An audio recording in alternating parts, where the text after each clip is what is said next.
یسوع مسیح کی پیدائش۔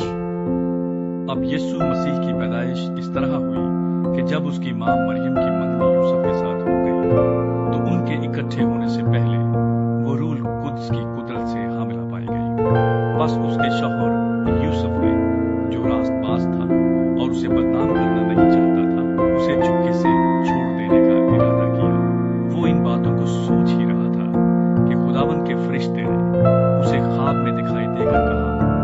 اے یوسف ابن داؤد، اپنی بیوی مریم کو اپنے ہاں لے آنے سے نہ ڈر، کیونکہ جو اس کے پیٹ میں ہے وہ روح القدس کی قدرت سے ہے۔ اس کے بیٹا ہوگا اور تو اس کا نام یسوع رکھنا، کیونکہ وہی اپنے لوگوں کو ان کے گناہوں سے نجات دے گا۔ یہ سب کچھ اس لیے ہوا